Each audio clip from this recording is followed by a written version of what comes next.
The most important thing to learn is anticipation, not where the action is, but where it's going to be. That was Lawrence Schiller, the great American photojournalist. So we're going to talk sports photography with Gareth Copley of Getty Images. The great thing about interviewing photographers is that they always make me look smart. One of the few people in the ground to make me look smart. Great hat, by the way. Gareth, great to see you. You've been following England home and away since Pakistan tour of 2005. How has your industry changed in that time? It's changed dramatically. Well, we had digital cameras back then, but we were still sending pictures on phone lines, and now we can send them straight from the camera to an editor, and they edit the pictures, and so no more trying to tap up a phone line somewhere in Rawalpindi. But you started in football pre-digital age, so you did learn your art on film. Yes, yeah. So it was film, 36 exposures. You've got your film, and you have to try and get a picture within the first 20 minutes. Rush and develop it yourself in a dev kit, and scan it and dry it, and then send it to the newspaper for half time. There's a lot of pressure back then. But a lot of people say that Patrick Eager is the great photographer of cricket of the modern age. Was he somebody that you looked up to and learned a lot from by looking at his images? He is, yeah, because cricket is basically all about shapes, the shapes of the batsmen, the shapes of the bowlers, and Patrick cottoned onto that quite quickly. So the pictures he took in the 60s and the 70s and the 80s are still the same pictures we take now, albeit the shapes are a little bit different. And what makes a great image? You've given me 10 or 12 of your favourite ones, but what would you say encapsulates a great cricketing photograph? Emotion. You need to see the person's face, I think anyway. That you can get great general views of beautiful cricket grounds, but for that one action pitch, you've got to see that reaction on people's faces. Well, the first one then is Ben Stokes, 2019, talking about emotion. You obviously can't see his face so much because he's got a helmet on, but you can see that emotion. This is just after the winning shot. Talk to us about the background to this snap. So I'm lucky that there's 3 Getty Images photographers at every test match, and it was my turn at the rugby stand end that day. And there was only 2 or 3 of us down there, and he hit the winning shot straight down towards us, the winning 4, and he just burst with emotion. That's part of the Western Terrace going up behind him. Yeah. So the majority of the photographers, and indeed your mate Stu from Getty Images as well, they're down the other end of the ground at the Players' Pavilion, but you're still square on. Yeah. So that's the main spot, sitting in front of the players' dressing room for those pictures, like back when you were playing, people tripping off, scratching their head. That's the picture they need. The England captain walking off. So that's where people sort of migrate to. That's where they celebrate the centuries, mainly towards the teammates. So people are mainly there, but you can take a little bit of look. And we were chatting before, and you said to me that you try and anticipate according to the type of player. So Ben Stokes is somebody who normally does hit down the ground, so you might look to photograph him more from behind the arm, whereas Alistair Cook, who's a very strong cutter and puller, you'd try and be a bit more square of the wicket. Yeah, you need to know your sport, you need to know your players. Certain batsmen, certain bowlers make a picture square or straight. So Ben would always hit straight down the ground, Johnny hits straight down the ground, Joe makes a nice picture sat square. And do some cricketers, are they just better to photograph because that character and that passion shines through? Presumably he's one of those.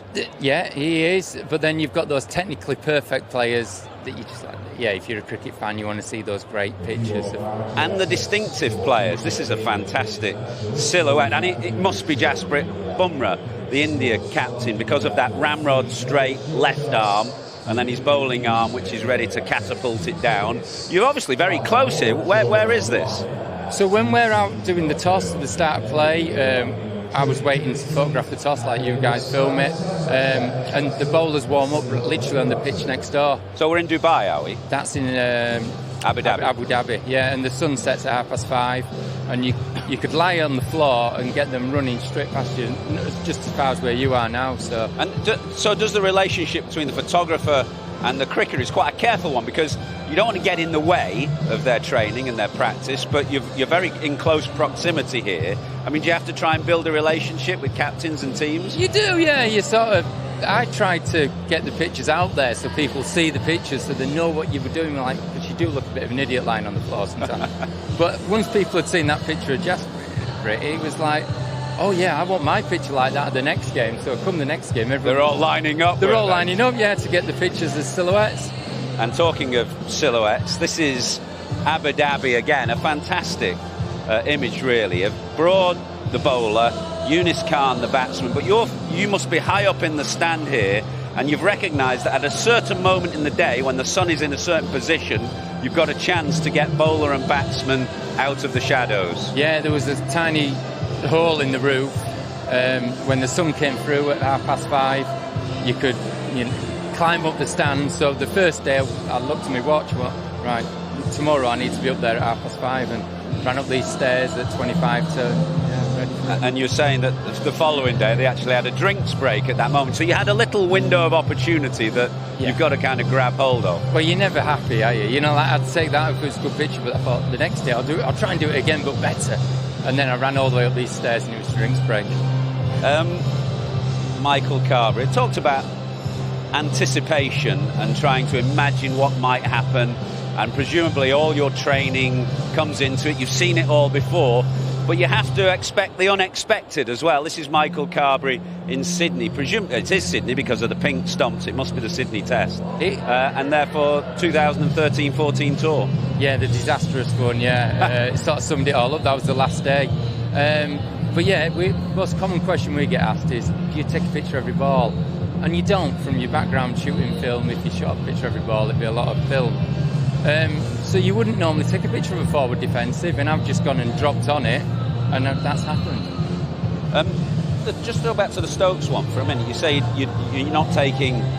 Presumably at this point, it happens so quickly, you just keep your finger down on the shutter and hope that you get one of the snaps works for you. Yeah, you've got it in focus, but it's gone like that, so you press your shutter and just, And part of that great moment was the crowd in the Western Terrace. Was there any part of you that thought, I should focus in on the crowd and keep Stokes blurred, or not? No. But you do focus in on the crowd from time to time. This again must be Sydney because of all the pink. It must be the Jane McGrath day. Just talk us through this one. Well, yes, you could probably guess what song they're probably singing there. What, he bowls it to the left, he bowls it to the right? Well, yeah. Poor old Mitchell Johnson, that was the series we won back in 2010. Yeah. Oh, 2010, okay. Yeah, so, they were in full voice by then. And you've got a job of work to do, but we've looked at Stokes winning the Ashes.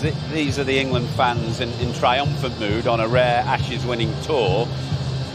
Is it easier for you when England are doing well? Are the players in better spirits and therefore you can get better access? Oh, so much easier. When we're winning, like the current team at the moment, they've all got smiles on their faces. You can get closer to them, you can take more pictures. It's so much better. Well, let's have a look at a couple of winning moments as well.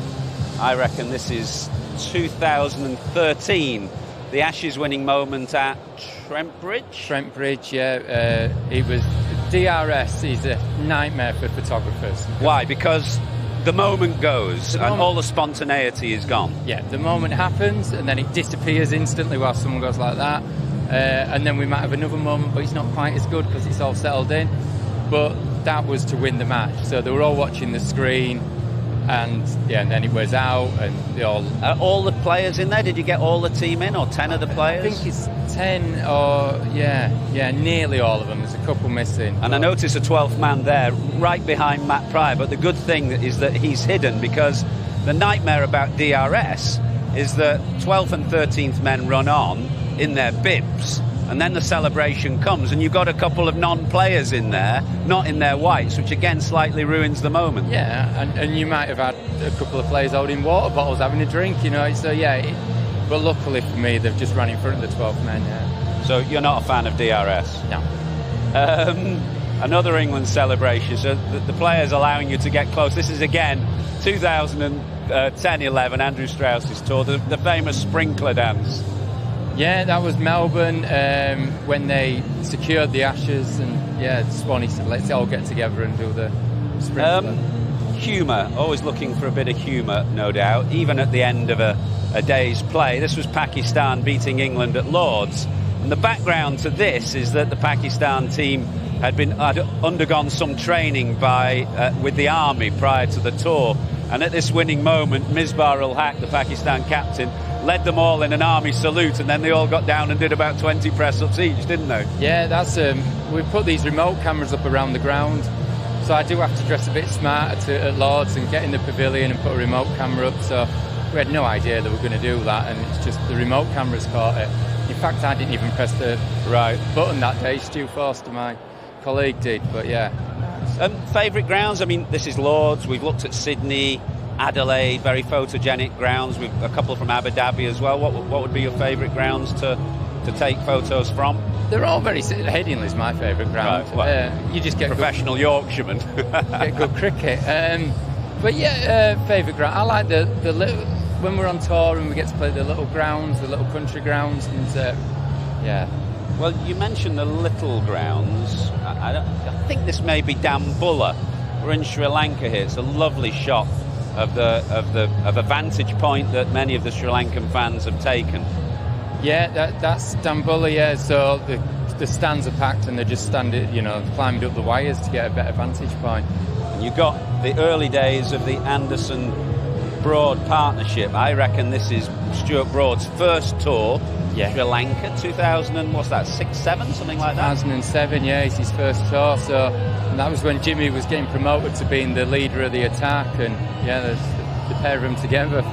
Still going now. Seen some wickets since. Now there's a lovely one of the World Cup final here, and lots of things interest me about this. The clock is blurred, but it's about 8:30, isn't it? It's pretty late, so it's a long day for you. What about keeping that concentration and energy throughout the day? It was a long day, wasn't it?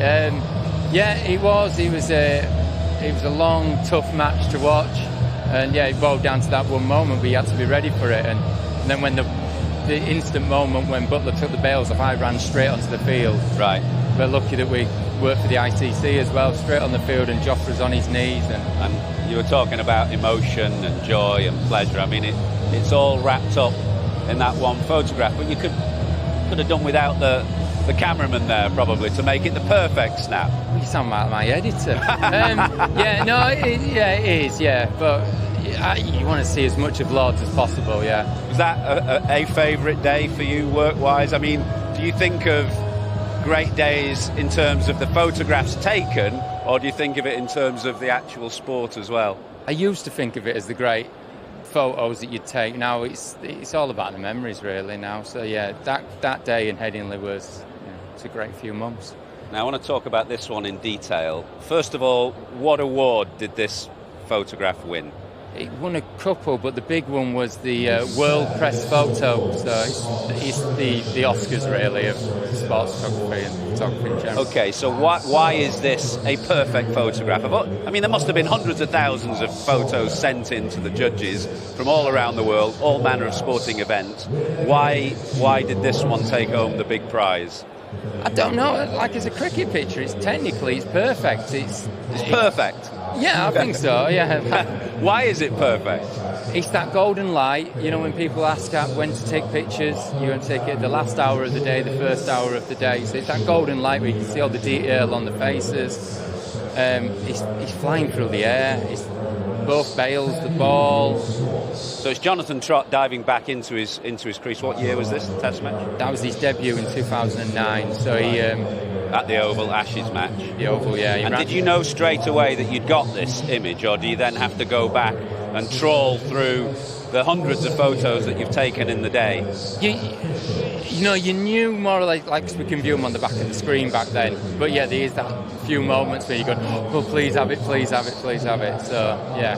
So if an actor had won an Oscar, he'd have this up on his desk. Where's this one kept at home? Have you got it up somewhere? I haven't, no. But I remember Jonathan Trott's wife once asked for a copy of it, and I thought, I'm not sure if he'll want it on his wall. Was he in or out? He was out. There's been many famous and great images of cricket down the years. If you could choose one taken by somebody else over the whole history of the game, is there one image that stayed in your mind of one particular photograph that you thought was just the most perfect moment? No, the beef Headingley 81 one is the one that always comes to mind. The one where he sat in the dressing room with the big cigar on. And who did take that? Was that Adrian Morrell? It was, Adrian Morrell, who was Getty Images photography back in the day, so I come from a long line of great. Great to see you. I hope you get some more great snaps today. These guys are absolutely brilliant. Love talking to them. The live action coming next.